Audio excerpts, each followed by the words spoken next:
Do you just like ever have a bad hair day and it just won't fuck off no matter what you do to it? Just mm. Anyways, guys, welcome back to the Black Metal Rebellion. I'm your host Jesse Morgan, aka Slammerella. It's bad hair and backwards hat type of day. So it sounds like I need to do some reading to get my mind off of it. And speaking of reading, let's continue on with some more book vlogging. This will be book vlog number 2. And this one is a TBR vlog. Kind of haven't decided yet whether I want to read Cinderblock A or Cinderblock B when it comes to my Stephen King collection that I have stacked up over there. So Bag of Bones or Insomnia. You guys still need to let me know which one you recommend reading first in the comment section below. Until I've decided, or until you've helped me decide, I'm going to be reading some simple shit. So first off, some stuff that we were going to throw in some birthday gifts for some kid that my son was supposed to go see, but it got canceled because of the storm that happened a while back. We never got to give the kid these, and Nixon never went to go see him, so I guess they're mine now. And I love DC, so fuck it. They're gonna be simple reading. These are just Dollarama books, but I don't know.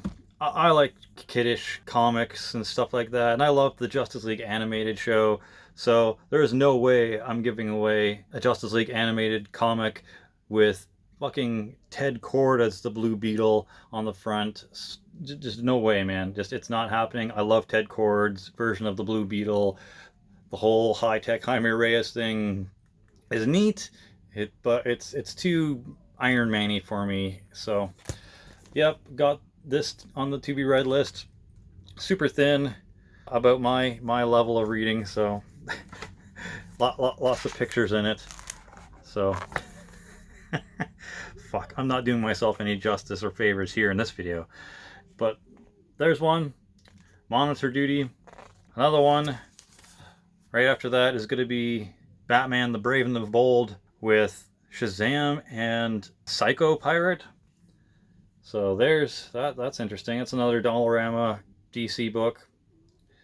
The graphics on there is like good, but also bad at the same time. I don't know. Like the cell shading's good, but the Batman Brave and the Bold show is just really, really low quality, cartoony looking stuff. But hey, I like Shazam. I like odd villain choices, so Psycho Pirate's neat. He was a big proponent of the Crisis on Infinite Earths comics, so I'm interested to see what they do with it, especially considering this is basically a kid's comic book. It'll be like a good 4.5 minute read for me. So all of these are going to get done really quickly. Let's just basically check marking the boxes off and getting them done and out of the way so I can put them up on the shelf and so that I can say that I've read them. And the last one here is the worst art I've ever seen in my life. I guess you can call it stylized, but dear Lord, the big red cheese has never looked cheesier. And then you got Savannah with his giant egg-ass head there. And I don't even know what the fuck that little girl is supposed to be. Is that supposed to be Mary Marvel?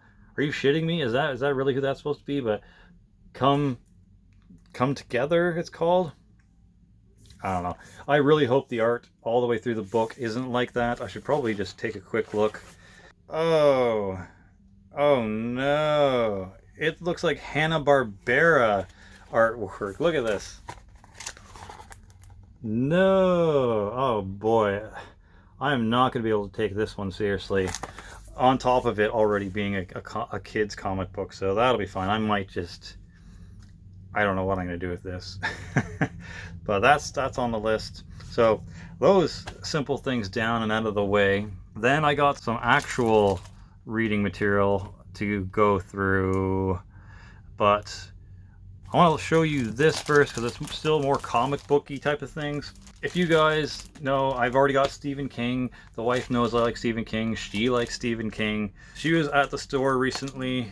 And by recently, I mean like a couple weeks back or maybe like a couple months back, and she was picking up some stuff and she saw that there was this, probably for not too bad of a price. I think maybe $12 for all 6 issues, so $2 an issue. This is Stephen King's limited Marvel run of the Dark Tower series. So it has all 6 in here. I guess I'll quickly take them out and show you what they look like. If you follow me on Instagram, or if you're in the Nerd Corner group on Facebook, you'll have already seen these, but yes. Alright, so there's that one. The glare is a bitch, and I apologize. So there's that. And then, yep, okay, they're in order. Issue 2. I like that gunfighter looking dude. It's pretty cool. Issue 3. Some dead guy in a chair. And some lady looking very not impressed about it. A dude with a drinking horn. And some dead people. Issue 5. Someone with a horse flag. And issue 6, the last issue.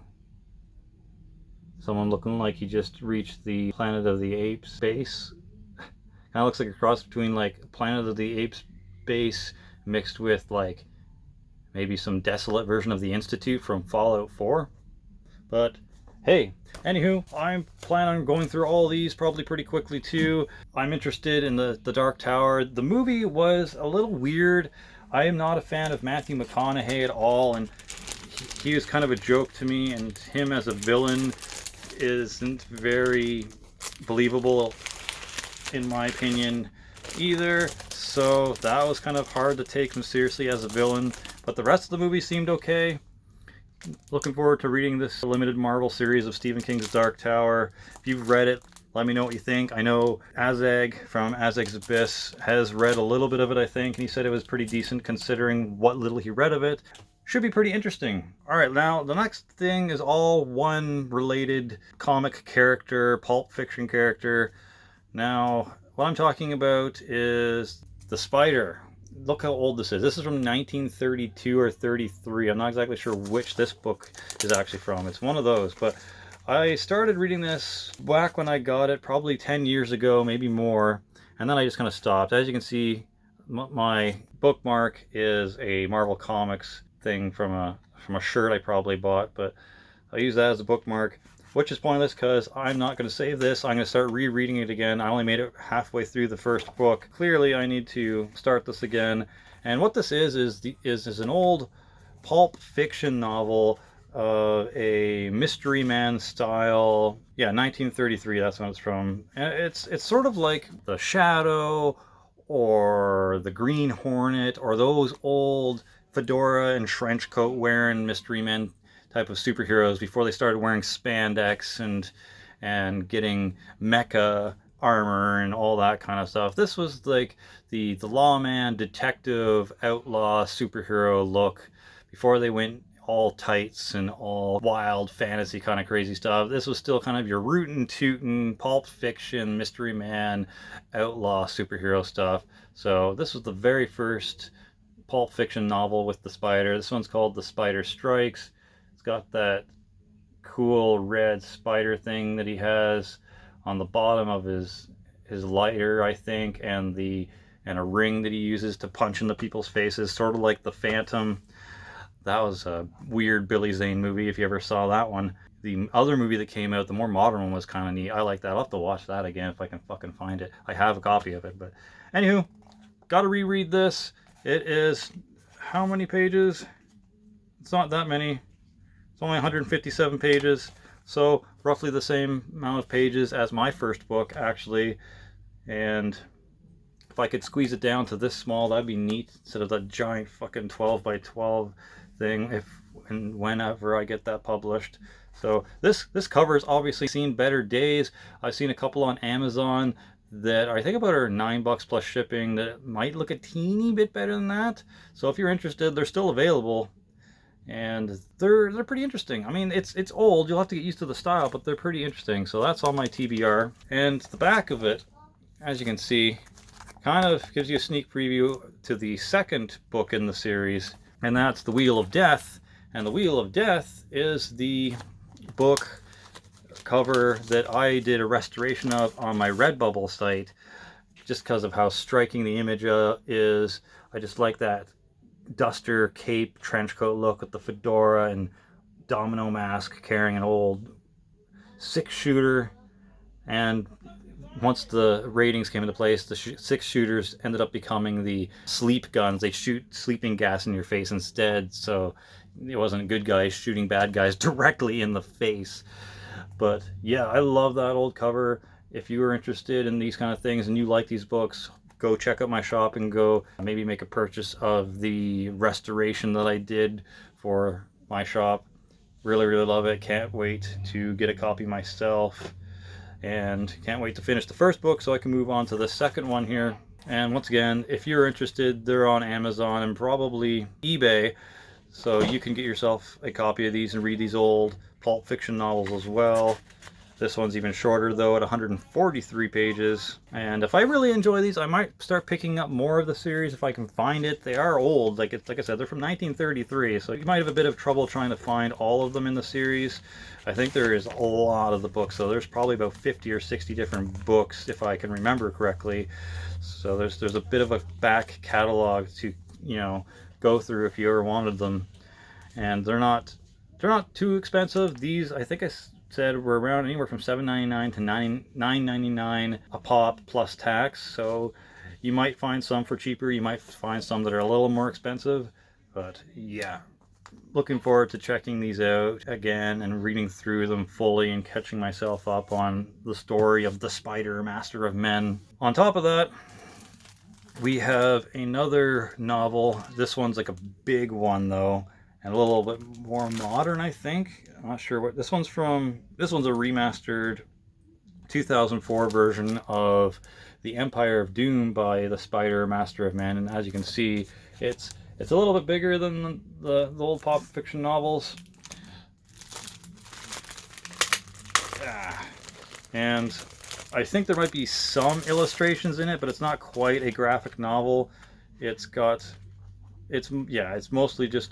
mostly a novel, and there's some illustrations throughout, but as you can see, it's mostly just a book with the odd kind of illustration to keep your interest here and there and to kind of give you a feel for what it was back in the day. I'm trying to figure out what the year for this one was. Yeah, okay, so the original run of this is right here, February 1934, and the volume 2 series. So the first volume was these small books, and the second volume, I guess, was the bigger ones, unless this is just how the reissues looked of volume 2, and volume 2 was maybe still that size. I'm not exactly sure. It's been a while since I dug deep into the back history of these old pulp fiction novels, but that's another one that's on my TBR. And there's probably a lot of story that takes place before this one, like in between this and this, because this is, you know, volume 1, book 2. This is volume 2, book 1. So I skipped probably 30 or 40 different books in between these two. There's a lot, if I remember correctly. Hopefully there's not like a bunch of stuff that you have to remember or know to make this make sense. Hopefully it's just something I can read and like, okay, cool, seems like it's the next day from the Wheel of Death. But so that's another thing that hopefully won't take me too long to read in comparison to Stephen King's Dolores Claiborne. I mean, 300 pages as opposed to 100 and something pages should be easily read within 2 or 3 days if you read at that 25 page to 50 page a night pace. So yep, that's the Spider, Master of Men with the Empire of Doom, volume 2, book 1. And the last thing on the TBR here before this gets really long, Timmy's Break from good old Canada, eh? I don't get that. Nobody here says A. The whole Canadian accent thing, you can probably blame on the Newfies from Newfoundland. They have the whole Canadian accent thing. Me, I sound like I'm from Michigan. with that blabbering out of the way, the last thing I have on here is a modern take on the Spider Master of Men, and this is like graphic novel style 3-book limited series called The Spider Master of Men, Book 1, The Blood Dance. And as you can see, he doesn't look like your cowboy rootin' tootin' mystery man anymore. He's got like this, I don't know, Ronin mask going on, covering his face, and then some like, he's still got the duster, but then underneath he's got some padded purple and red, I don't know what, mechanic suit of some sort, and he's still got the guns, and now he's got a sword, so you know he's into kicking some ass. And as far as I'm aware, he's still human, I think, and just has this weird ability to kind of turn into this spidery, evil-looking dude. I love that right there. I might eventually make that into an image with the logo above it, available in my shop. Hopefully, once again, don't get dinged, because I'm really just trying to pay tribute to it. I really love this stuff, and I pay money for these books, so hopefully they don't mind. I'm not trying to rip anyone off. I really like this stuff, and I want stuff to be available on shirts, because I don't think they'd ever make a Master of Man Spider shirt. So this was made in 1991, and this was based on a story from 1934 called The Corpse Cargo. This is kind of like a graphic novel reimagining of the Corpse Cargo Spider novel from 1934. Once again, done 1991. It's done comic style, and it comes in the 3 volumes. So that's volume 1. This is volume 2, The Blood Mark. He's always fighting like neo-Nazis and shit like that too. I don't know what it is, like neo-Nazis or the KKK or some extremist group that is just, you know, easy cannon fodder and easily hateable. So his extreme actions don't look so extreme because he's going up against assholes like racists and supremacists and just general fucking scum of the universe type anyways. I mean, when he disembowels them or shoots them right in the fucking face, you're not like, oh my god, he's a terrible person. No, he's just shooting Nazis and racists. So so you can kind of give him a little bit of a pass there when it comes to that kind of stuff. I don't think Batman or Superman would be too impressed either way, but I don't think this is DC related, but that's not the point. Anyways, that's volume 2. And the third in this mini series is the Blood Mask, which, as you can tell, they're all blood related, and spiders drink blood, maybe? I don't know. I'm sure there's some sort of connectivity there that I will be enlightened upon when reading these 3 books. I'm just very intrigued by this character. I'm not 100% on board with his new redesign, but at the same time, you're not going to see fedora wearing, duster, trench coat, rootin' tootin' kind of mystery men superheroes in this day and age. So we're never going to get a Spider movie where he looks like he did from 1933. We're probably never going to get a Question movie where he looks like just a detective in a giant blue suit. We're probably never going to get a proper The Shadow or Mr. A or the Crimson Avenger or anything like that. I'll be very surprised if we ever get those kind of superheroes in movies again, unless there's some sort of like classic, you know, Pulp Fiction movement that happens in Hollywood. But yep, that is all I have for this TBR. I say all I have as if it's like only a teeny bit. This video is pretty long. I apologize for anyone who's not here for any sort of reading kind of stuff. But if you are and like to see what I'm up to and what I'm reading and feel like expanding your mind beyond your nose and your phone or your laptop or watching the boob tube, then maybe stick around for these episodes of my Booktuber vlogs, and we'll expand our minds together and enhance our vocabulary and imaginations. let me know if you read any of these. Let me know if I've, curated some curiosity and interest for reading, even if it's just graphic novel wise. Let me know if you've ever heard of the Spider, aka the Master of Men mystery dude. I'd be really surprised if you have, but I'd be even more impressed and amazed and totally psyched to talk about it with you about it. So let me know. And yeah, that's it. For Glory, for the Rebel Alliance, Slammarella out.